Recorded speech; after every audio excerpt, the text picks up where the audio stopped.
Welcome to Voices of the Void 0.9. Today I want to go over some of the changes they made to how you clean up your base. That way hopefully you'll spend less time cleaning up your base and more time earning points to decorate and get the tools you need for the new update. Got our broom here, which I rarely ever used, but my friend kind of tipped me onto it. It makes things so much easier. Like, you can kick all those big things around, but with these trash piles, as opposed to it being all loose things on the ground, this lets you kick things out of the trash piles rather than having to click 5 times on a trash pile to clear it out. Super useful, especially in big clutter clumps like this, where you can just kick everything around and then go around and pick it up later to, throw away however you desire. Now, as you can imagine, you can take a wet sponge and you can use soap on it to be able to clean messes around your base a lot faster. Something else you can do is you can take your mop, cover it in water, and even soap it up.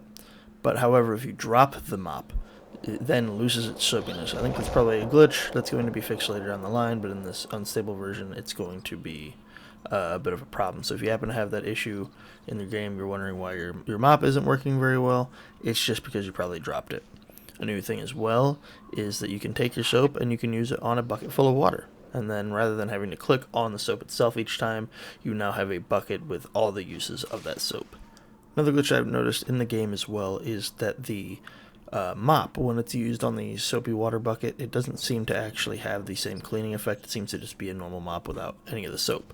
So if you have that issue, all you need to do is take your mop, put it with the regular water, and then use the bar of soap on it. It'll be a much faster clean. I believe the mop itself takes about 3 per dirty spot, to the sponge is like 10. With that said, the mop early on is a pretty big point sink, so it'll be up to you whether or not you want to stick with the sponge or spend about half the time using the mop. And of course, this can be used on your windows in the front area as well. It's difficult to see right now because it's daytime, but the patch that you clean with each swipe of the mop is much larger than that of the sponge. Alright, now that the front room is mostly clean, ignore this. I blocked off the door with all the trash to keep out the demons. But now that the front room is mostly clean, what the fuck are you doing here? Get the fuck out. You'll notice especially in here that all the walls are scarred up. Those are all throughout the base, but we definitely want these murals looking as beautiful as ever, so let's see what we can do. That is where all of the cement comes into play. Now this wall fixture before, I believe, was only able to be used on the custom walls that you can make using scraps and such.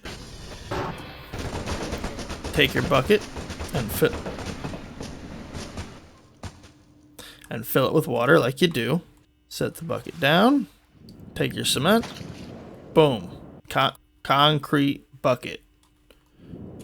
Now you take the concrete onto the wall fixture. Target one of these bad boys, and it gives you 5 whacks at it. Takes 20 whacks of concrete on each of the... Oh Christ, what have I done?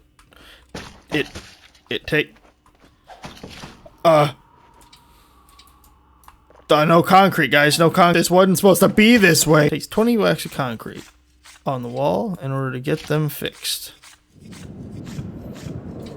And in that area, it's just as good as new. Something I do want to point out really quick is that the amount of concrete units you get in each bucket is dependent on how much water is in it. So if you have here, like this one here is 13 units of concrete, of cement left. If you have a full bucket, it won't commute. You have to have, I believe it's like a percentage amount. So if you had this thing full, it could use 10, maybe more, maybe 15. But keep in mind that if you have very little concrete, you need very little water in order to make sure it works. It's a little finicky that way, but it works out all the same. They're breaking in. Quickly prepare the walls. She can't be here yet. She can't be here yet. The room's not ready. Alright. And now that I have cleaned up all the walls in here, you can see just how lovely it can really look. The murals are completed. They are spotless. They look lovely. And keep in mind, you can do this kind of treatment throughout your entire base. When your ATV takes damage, you use your trusty toolbox to repair it. And that this bad baby now has a battery inside of it. And if that battery dies, which it looks like mine has, when that battery dies, this whole vehicle is kaput. Because for whatever fucking reason, they didn't decide to put an alternator in the sumbitch. But now we also have tire durability. Each of these wheels now comes with its own durability. And in order to replace the tire, you use a wrench on it, just like you do the battery, in order to take the wheel off and put a new one on. However, you can repair the ATV tire using a toolbox rather than buying a new one. Okay, now that the fog's gone, and what the fuck is that? You can even clean your ATV. But of course, in this save, the ATV came pretty clean right off rip. So I'm going to swap over to the other save real quick and show you what you can do. Got the ATV here all dirtied up. It looks absolutely disgusting. If you take your sponge here with soap in the bucket, you can start to work out some of that dirt off the ATV. Make it start looking like brand new again. Might take a little bit. And I think it's probably like the sink and toilet in the bathroom, in which you actually have to move around, it seems, to actually get more cleaning done. If you look in the same spot, it doesn't seem to work nearly as well. Maybe that's just crazy talk. Maybe I'm insane for thinking that, but it definitely seems like that's helpful there, and it looks like it might be helpful here too, because I cleaned up a lot quicker. Yeah, now the ATV is looking just like it was brand new right when we spawned in the game, and you can do the same to your wheels as well.